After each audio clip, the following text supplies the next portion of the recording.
Hello students, today we are meeting after a long gap due to various reasons which you also know.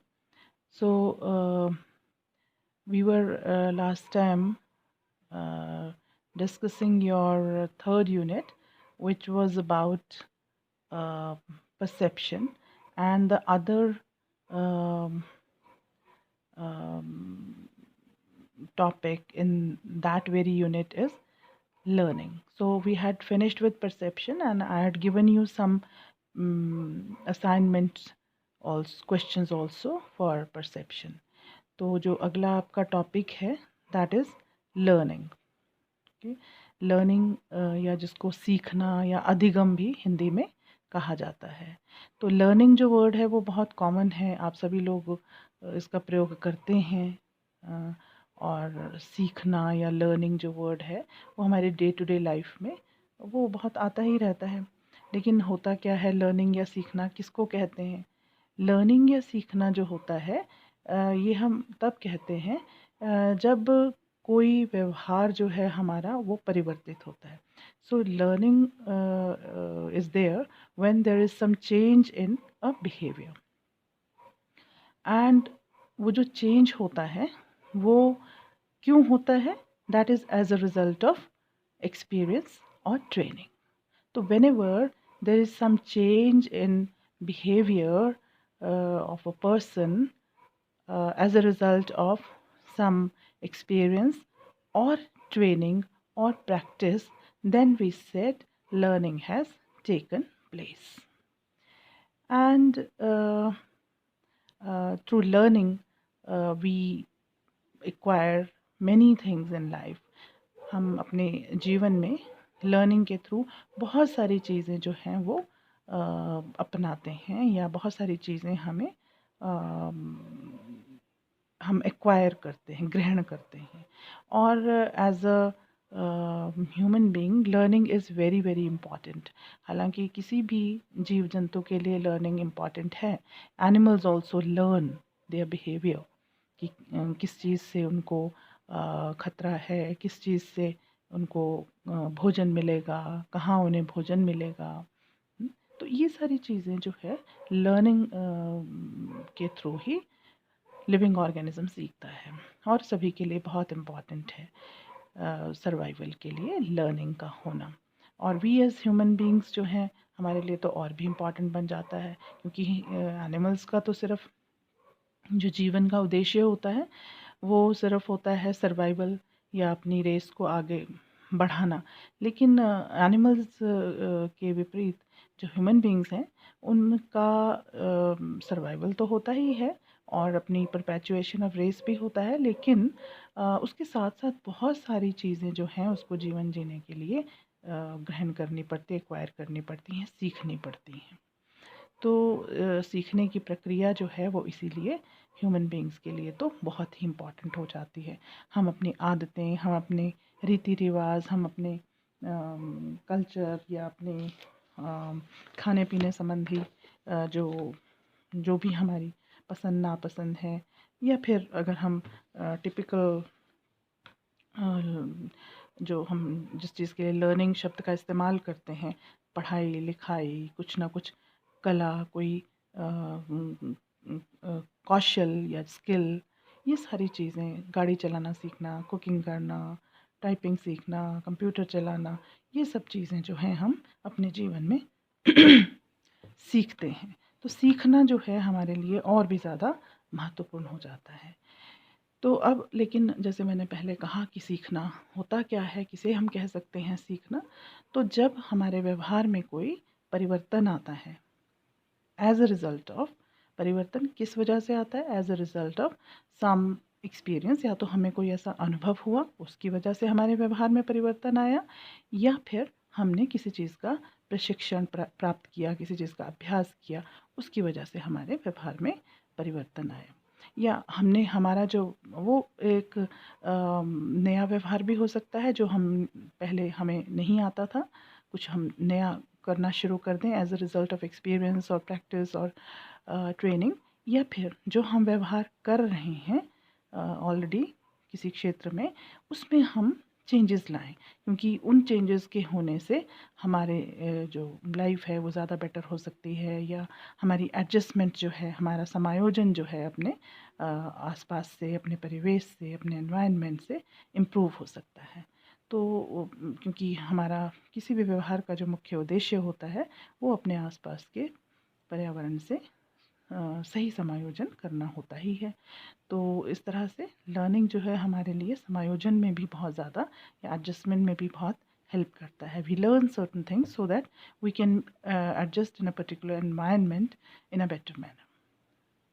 ठीक है, तो अगर हम learning को और विस्तार से अगर हम बात करें तो learning is a change in behaviour, जैसे मैंने आपको कहा ही कि ये व्यवहार में सीखना जो है, व्यवहार में परिवर्तन को कहा जाता है। अब परिवर्तन जो है वो किसी भी तरह का हो सकता है। That can be some kind of adaptive परिवर्तन, या जिसको हम बोलेंगे अनुकूली परिवर्तन, या मैल अडेप्टिव परिवर्तन, या कुसमायोजित या को समंजित परिवर्तन हो सकता है। मतलब हम लर्निंग के थ्रू कुछ अच्छा या सही भी सीख सकते हैं जिससे पॉजिटिव चेंजेस आए हमारी लाइफ में, और कुछ हम गलत भी सीख सकते हैं जिससे कि हमारी लाइफ जो है वो, उसका समायोजन ख़राब हो और वो डिटीरियोरेट हो उसकी चीज़ें।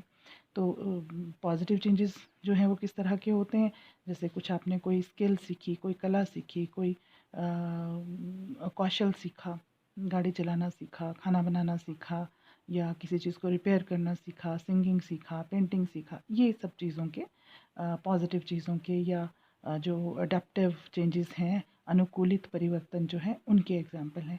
On the other hand there are certain behaviours which are also learned, जैसे बुरी आदतें, झूठ बोलना, चोरी करना, अल्कोहल या शराब का यूज़ करना, या ड्रग्स का यूज़ करना, तो ये भी सीखा ही जाता है। तो किसी भी तरह के सीखने को लर्निंग कहा जाता है। ये अलग बात है कि लर्निंग जो सीखना है या लर्निंग है वो अच्छा और बुरा दोनों चीज़ें हम उसके थ्रू सीख सकते हैं। देन जो व्यवहार में जो परिवर्तन होता है, the change in behaviour occurs as a function of practice और एक्सपीरियंस। जो भी परिवर्तन आता है व्यवहार में, चाहे वो सही हो चाहे वो गलत हो, वो किस वजह से आता है? अभ्यास या अनुभव के वजह से आता है। अब हम कोई चीज़ सीखते हैं, मान लो हमने कंप्यूटर ऑपरेट करना सीखा और उसके लिए हमने टाइपिंग करना सीखा। सपोज़ हम टाइपिंग भी करना, डॉक्यूमेंट्स बनाने के लिए टाइपिंग आना आपको ज़रूरी है। या जब कंप्यूटर्स इतने उसमें नहीं थे प्रचलन में, तो उससे पहले टाइपराइटर एक हुआ करता था जिससे आप टाइप कर सकते थे कोई भी चीज़ें, और मतलब किसी भी चीज़ को आप उसका डॉक्यूमेंट तैयार कर सकते थे। तो वो जो टाइपिंग है या वो टाइप करना सीखना, चाहे वो कंप्यूटर पे चाहे वो टाइपराइटर पे, वो as a result of practice हो गया। आपने अभ्यास किया, आपने उसकी ट्रेनिंग ली, और as a result of that वो आपने सीखा। आपको सिखाया गया, आपने बार बार उसको अभ्यास किया। पहले आपको ट्रेनिंग मिली, उसके बाद आपने उसका अभ्यास किया बार बार, और फिर जो गलतियाँ हुई उसमें वो आपने सुधारी, और धीरे धीरे आप उसमें बहुत माहिर हो गए, उसमें आप एक्सपर्ट हो गए। तो इस तरह से कोई व्यवहार जो है वो सीखा जाता है as a result of practice और एंड ट्रेनिंग। ठीक है, तो ऐसे कितनी ही चीज़ें हम जीवन में इस तरह से ट्रेनिंग से और प्रैक्टिस से सीखते हैं। उसी तरह से कुछ और, गाड़ी चलाना सीखना है, वो भी हमें हमें किसी ने ट्रेन किया, किसी ने ट्रेनिंग दी, इंस्ट्रक्शंस दी, बताया ऐसे करो ऐसे ना करो, और धीरे धीरे हमने उनको फॉलो किया, बार बार गाड़ी चलाई, अभ्यास किया, और एक दिन हम गाड़ी चलाने में बहुत अच्छे से कार्यकुशल हो गए। तो उस तरह से हमने उसको सीख लिया। तो ये तो हो गया कि as a result of training and practice. लेकिन देयर आर सम बिहेवियर्स जो कि बहुत ज़्यादा, जिसमें ट्रेनिंग और प्रैक्टिस की ज़रूरत नहीं होती, बल्कि अनुभव से ही आप सीख जाते हैं। तो अनुभव से जब हम सीखते हैं, उसमें बहुत ज़्यादा आपको बार बार उसको अभ्यास नहीं करना पड़ता। जैसे फॉर एग्ज़ाम्पल, एक छोटा बच्चा है, उसको नहीं पता है कि आग जल रही है या कैंडल जली हुई है, उसको नहीं पता है कि ये क्या चीज़ है, या इससे मुझे कुछ नुकसान हो सकता है। लेकिन जब उसने उसमें हाथ लगाया उसकी फ्लेम में कैंडल की, तो उसका हाथ जल गया और अब उसको ये अनुभव हो गया हमेशा के लिए कि ये आग जैसी जो चीज़, जो इस तरह की चीज़ है, वो खतरनाक है, उससे जल सकते हैं। तो उसने वो अनुभव से सीख लिया। तो बार बार उसको वो नहीं दोहराएगा, क्योंकि वो इतना जो एक्सपीरियंस उसने किया, जो अनुभव उसका था, वो इतना दर्दनाक पेनफुल था, इतना उसके लिए डरावना था कि उसको वो एक बार में ही सीख गया अपने अनुभव के थ्रू। तो इस तरह से अनुभव से भी सीखना होता है। एंड तीसरी बात जो सीखने लर्निंग प्रोसेस में जो बहुत इम्पॉर्टेंट है समझना, वो ये कि जो लर्निंग है that is relatively permanent change in behaviour. वो व्यवहार में अपेक्षाकृत स्थायी परिवर्तन होता है। मतलब जो भी हम सीखते हैं लर्निंग के थ्रू, जैसे हम बात कर रहे हैं कि व्यवहार में जो परिवर्तन होता है as a result of training, practice and experience, that is called learning. तो जो भी हम सीखते हैं लर्निंग के थ्रू, वो जो चेंज होता है व्यवहार में, उसकी वजह से वो रिलेटिवली परमानेंट होता है, अपेक्षाकृत स्थायी होता है। अपेक्षाकृत स्थायी का मतलब है कि स्थायी होता है काफ़ी हद तक, लेकिन एब्सोल्युटली स्थायी नहीं होता। मतलब एब्सोल्युटली या पूरी तरह से ज़रूरी नहीं है कि वो हमेशा वो बात सच हो, क्योंकि कुछ व्यवहार ऐसे होते हैं जो सीखते हैं हम, लेकिन अगर हम उसकी प्रैक्टिस ना करें, अभ्यास ना करें, तो वो जो है वो उसका जो प्रभाव है वो ख़त्म हो जाता है, समाप्त हो जाता है, और फिर हम वहीं के वहीं पहुंच जाते हैं जहां से हम शुरू हुए थे। तो इस तरह से अपेक्षाकृत स्थायी का ये मतलब है। अब जैसे मैंने एग्जांपल दिया कि गाड़ी चलाना सीखना, या कंप्यूटर सीखना, टाइपिंग सीखना, या कोई भी इस तरह की स्किल सीखना, कुछ भी, या हमने कोई पढ़ाई करी है, लेकिन हमने उसका अभ्यास नहीं किया, तो थोड़े टाइम बाद जो है हम उसको भूल जाएंगे, जो हमने लर्न किया था, जो हमने एक्वायर किया था, जो सीखा था। गाड़ी चलाना सीखा था, लेकिन हमने उसका अभ्यास नहीं किया, और लंबे समय तक ऐसे ही हम उसका अभ्यास किए बिना रहे, और बाद में हमें जब ज़रूरत पड़ी तो हमें पता चला कि हम ये भूल गए हैं। अब हम वो स्किल जो हमने एक्वायर की थी, लर्न की थी, वो स्किल जो है वो अब हम उसको यूज़ नहीं कर पा रहे हैं। तो इसलिए अपेक्षाकृत स्थायी कहा गया है कि वैसे तो स्थायी होता है, एक बार आप जो चीज़ सीख लेते हैं और बीच बीच में उसको दोहराते रहते हैं, उसका यूज़ करते रहते हैं, तो वो लाइफ लॉन्ग भी होती है। आपकी जो पर्सनैलिटी ट्रेट्स हैं, व्यक्तित्व की जो विभिन्न कैरेक्टरिस्टिक्स हैं, या आपकी जो हैबिट्स हैं, वो बहुत लंबे समय के लिए चलती रहती हैं। लेकिन किसी चीज़ का अगर आप प्रैक्टिस करना बंद कर देंगे, या उसको इस्तेमाल करना बंद कर देंगे, तो वो जो है वो जो प्रभाव था वो ख़त्म हो जाएगा। मतलब लर्निंग जो है वो समाप्त भी हो जाती है। तो इसलिए इसको अपेक्षाकृत कहा गया। अपेक्षाकृत वर्ड का जो यूज़ है इसलिए यहाँ पे किया गया है। तो इस तरह से लर्निंग क्या है और हमारे लिए क्यों इम्पॉर्टेंट है, ये आप लोग समझ सकते हैं कि लर्निंग के बिना हम अपने आप को किस तरह से ढालना है, किस परिस्थिति में हमें क्या करना है, क्या हमारे लिए सही है, क्या गलत है, क्या खाना हमारे लिए सही है, क्या पहनना हमारे लिए सही है, किस तरह की चीज़ें जो है हमारे लिए सही हैं, ये सब जो है हम लर्निंग के थ्रू ही जान पाते हैं। तो ये this is what learning is all about. Then there was a psychologist called whose name is Bandura, जिसने ये कहा कि लर्निंग जो है वो डायरेक्ट एक्सपीरियंस से भी होती है और साथ ही साथ दूसरों को देख के भी होती है, which is known as vicarious learning या ऑब्जर्वेशनल लर्निंग। तो वो भी लर्निंग का एक एस्पेक्ट है कि लर्निंग जो है वो ट्रेनिंग से, प्रैक्टिस से, एक्सपीरियंस से तो होती ही है, साथ में लर्निंग किससे होती है, दूसरों के व्यवहार को देखकर भी होती है। अब छोटा बच्चा अगर है तो वो कैसे सीखता है बहुत सारी चीज़ें, बड़ों के व्यवहार को देख के ही सीखता है। लैंग्वेज वो इस तरह से सीखता है, कई आदतें वो इस तरह से सीखता है। इसीलिए जिस तरह की आदतें घर के मेंबर्स की होती हैं वैसी ही आदतें उसकी भी हो जाती हैं। तो ये भी एक एस्पेक्ट है लर्निंग का कि लर्निंग जो है वो ऑब्जर्वेशन या प्रेक्षण के माध्यम से भी होती है। अब हम बात करते हैं डिफरेंट डेफिनेशंस ऑफ लर्निंग की। So first definition it is by Gates. So Gates ने क्या कहा कि learning is a modification of behaviour through experience. तो इसने यहाँ एक्सपीरियंस को या अनुभव को महत्व दिया और बोला कि लर्निंग जो है वो व्यवहार में परिवर्तन है जो किसके थ्रू आता है, जो अनुभव के थ्रू आता है। तो व्यवहार में अनुभव के वजह से आने वाले परिवर्तन को लर्निंग या अधिगम या सीखना कहते हैं। तो गेट्स ने ये कहा। Then second definition is by Garry and Crow. Learning is a process by which behaviour is originated और चेंज्ड थ्रू प्रैक्टिस और learning. So Garry and Crow ने क्या बोला कि लर्निंग एक ऐसा प्रोसेस है, it is a process by which, जिसके द्वारा बिहेवियर इज ओरिजिनेटेड, मतलब व्यवहार जो है वो उत्पन्न होता है कोई, या बदलता है या उसमें परिवर्तन होता है।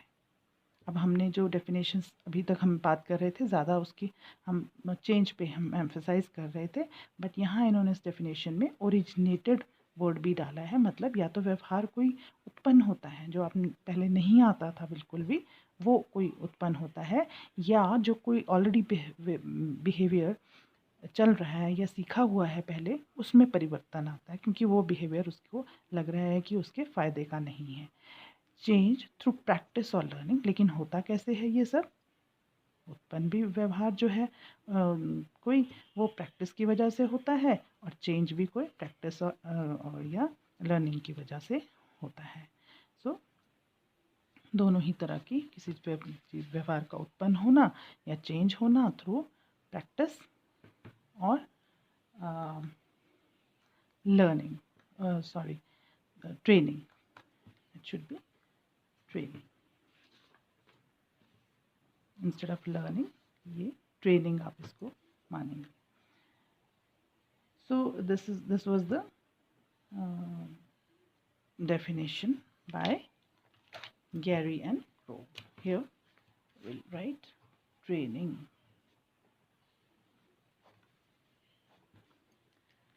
So then another definition is by MUNN, Mann.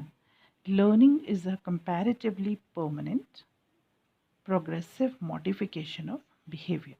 अब मन ने बोला कि जो लर्निंग है या सीखने की प्रक्रिया है वो अपेक्षाकृत स्थायी होती है, कंपैरेटिवली परमानेंट। हम बात कर चुके हैं कंपैरेटिवली परमानेंट के बारे में। प्रोग्रेसिव मॉडिफिकेशन ऑफ बिहेवियर, और क्या होता है इसमें, व्यवहार में थोड़ा थोड़ा करके, प्रोग्रेसिव मतलब थोड़े से ज़्यादा, फिर और ज़्यादा, फिर और ज़्यादा, उस तरह से बिहेवियर में धीरे धीरे आने वाला जो परिवर्तन है वो होता है, and it is relatively permanent. This is a special process, ये एक विशेष प्रक्रिया है, विच रिजल्ट्स फ्रॉम ऑब्जर्वेशन और ट्रेनिंग, जो प्रेक्षण अथवा प्रशिक्षण के माध्यम से होती है। तो यहाँ इस डेफिनेशन में उसने कंपैरेटिवली परमानेंट बोला है लर्निंग को, देन प्रोग्रेसिव मॉडिफिकेशन मतलब धीरे धीरे होने वाला परिवर्तन बोला है व्यवहार में, and it is a special process, विशिष्ट प्रक्रिया बोला है, जो किसके कारण होती है, जो या तो किसी व्यवहार को ऑब्जर्व करके या प्रेक्षण करके उसकी होती है, या प्रशिक्षण द्वारा होती है। Then definition by Morgan and King. Learning is defined as any relatively permanent change in behavior which occurs as a result of practice and experience. यहाँ इन्होंने अगेन relatively permanent यूज़ किया है, ऐसा चेंज जो relatively permanent है and जो किस वजह से होता है, प्रैक्टिस, अभ्यास एवं अनुभव के कारण होता है, ये हम ऑलरेडी जानते हैं। Then another definition is by Boyce. Learning is defined as a process by which the individual learns various habits. ये एक ऐसा प्रक्रिया है लर्निंग जिसके द्वारा व्यक्ति जो है विभिन्न हैबिट्स को सीखता है, आदतों को सीखता है, नॉलेज गेन करता है, एंड अपनी मनोवृत्तियाँ, आपकी पसंद नापसंद क्या है, आपकी कैसा झुकाव है किसी चीज़ के लिए, वो सीखता है. That are necessary to meet demands of life. कौन सी आदतें, कौन से लाइक्स डिसलाइक्स और कौन सी नॉलेज को सीखता है जो जीवन यापन करने के लिए महत्वपूर्ण होती हैं, which are important to meet the demands of life. जो जीवन की आवश्यकताओं की पूर्ति करने के लिए आवश्यक होती हैं. ऐसी आदतों को सीखना, ऐसी नॉलेज को सीखना और ऐसी मनोवृत्तियों को या लाइक्स डिसलाइक्स को सीखना लर्निंग कहलाता है. तो ये कुछ एक लर्निंग की अच्छी और सिंपल डेफिनेशंस थी. तो I hope you'll use them and understand them well now. So this is for this video, and rest of the things we'll do in another video. So don't forget to put your attendance in the comment section. Okay, see you in another video.